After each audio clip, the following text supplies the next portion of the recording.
Leak వీరులు ఇప్పుడు ఇండస్ట్రీలోనూ తయారయ్యారు.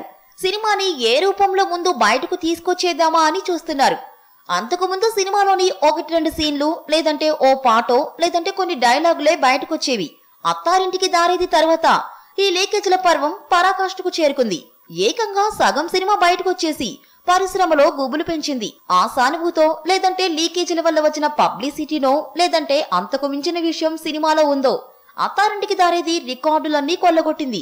దాంతో లీకేజీలో డామేజీనే కాదు, పబ్లిసిటీ స్ట్రాటజీ కూడా ఉందని అర్థమైంది. ఇదిగో నిన్న బాహుబలి లీక్ అయింది, ఇప్పుడేమో రుద్రమదేవి కూడా లీక్ అయిందంటున్నారు.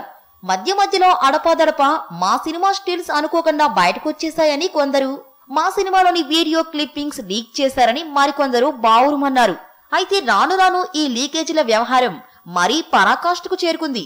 ఇదంతా కావాలని చేస్తున్న హంగామా అండి, ఇదో పబ్లిసిటీ అంటూ కొందరు బాహటంగానే విమర్శిస్తున్నారు.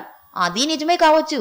ఎందుకంటే లీక్ అయిందన్న వార్త సినీ పరిశ్రమ చుట్టూ చక్కర్లు కొడితే ఎంత పబ్లిసిటీ, ఇంకెంత సింపతి. కానీ ఖర్చు లేకుండా టీవీల్లో, పేపర్లలో, వెబ్సైట్లలోనూ ఇవే వార్తలు షికారు చేస్తుంటాయి.